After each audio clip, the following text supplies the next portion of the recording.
अनेक माफिया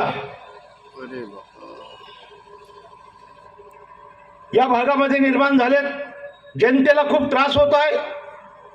जनता तक्रार घेण्याकरिता गेल्यानंतर तक्रार घेतल्या जात नाही. अनेकदा आमच्याकडे निवेदन येतात, फोन उचलत नाही.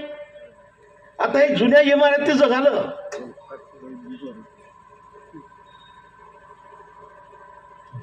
जे पालकमंत्री आहेत त्यांच्या शुभ हस्ते आता या ठिकाणी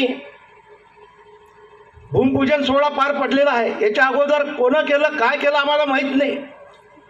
एखादा इंग्रजांचा अधिकारी आला असेल, त्यांची भूमिका त्यावेळेची तेच होती, लोकांना त्रास देणे. तीच भूमिका आमच्या पोलीस विभागाच्या माध्यमातून जर असेल तर ही शोकांतिका आहे. काल संजय थोरात सभापती आहेत, 10-12 वेळ फोन केले, आखरी मुंबईला फोन करायला लागला. तेव्हा कुठं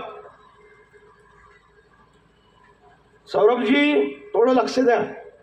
म्हणजे आमचं नाव जनता तुमचं नाव खराब करणार आहे, तुमच्या पोलीस स्टेशनचं नाव खराब करणार आहे. आता थोडंसं टोचण्या द्या, टोचण्या नाही तर पुराण आणा. अगोदरला कालखंड जो होता तो विसर्जित करा. आता नव्यानं आर्वी शहरातील पूर्ण जनतेला न्याय मिळवण्याच्या दृष्टीनं फोनवर एक स्पेशल माणूस ठेवा. फोन उचलत नाही सर्वांनाच माहिती आहे. त्या दिवशी तुम्ही फोन उचलला असता 2 तास चाललो आहे आर्वी शहरामध्ये. 2 तासामध्ये एक पोलीस त्या ठिकाणी आला नाही. कोणाच्या नड्ड्या पिसकून राहिले, कोणावर झोडपं टाकून राहिले, काय पद्धती आहे. आता 302 तुम्ही आमच्यावर करतात, 302 तुमच्यावर केला पाहिजे खरी तर. ठाणेदार आणि डीवायएसपी या दोघांवरही 302 दाखल केला पाहिजे. कारण का 2 म्हातारे जे शेतकरी आहे ते बळी पडले, ते मरण पावले. तुम्ही गेले असते तिथं 2-4 पोलीस, हे घटना घडली नसती. आणि या पुढे सुद्धा ही घटना तेव्हापासून वेश्याचा धंदा या ठिकाणी सुरू आहे. वेश्यालय कितीकच वेळ आम्ही फोन करतो, जोडपे आहे म्हणते. ते जोडपे कुठून आले, जोडपे काय आले. अहो जाणं मारायला करा ना सालीचे बंद हॉटेल. या पद्धतीने नाही चालत असेल तर 3-4 हॉटेल त्याच कमी आहे. गरिबांच्या पोरी ज्या शिक्षणासाठी या गावात येतात त्या मुलींचा जीव धोक्याचा आहे.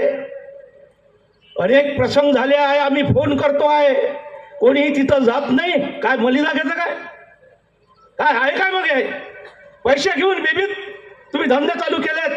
नवीन दारूचे बार सुरू केले, बार मस्त, टेबल खुर्च्या, मटण चालू, दारू पिणं चालू. काय चालू आहे, कधी सुधारणा करणार. आमची तळमळ आहे. कारण का लोक आम्हाला बोलतात, भाऊ त्या ठिकाणी त्या हॉटेलमध्ये वेश्यालय चालू आहे. जवान पोरी जातात, जवान पोरी त्या पोरं त्याच ठिकाणी राहतात. ही शोकांतिका आहे, धिक्कार आहे आमचा. या पद्धतीनं जर पोलीस विभाग आर्वी शहराच्या नागरिकांचा संरक्षण करत नसाल, शेतकऱ्यांच्या मुलीचं संरक्षण करत नसाल, तर प्रत्येक हॉटेल ज्या रस्त्यावरले जे आहे 2-2 पोलीस लावा तिथं. तरच या ठिकाणी हा बंदोबस्त होऊ शकते. नाही तर लेच्या पेच्यासारखे जर हे धंदे सुरू राहिले आणि आम्ही लोकप्रतिनिधी म्हणून जर संरक्षण देत असाल तर आमचा धिक्कार. या पद्धतीनं जर हे वातावरण चालत असाल तर आम्ही खपून घेणार नाही.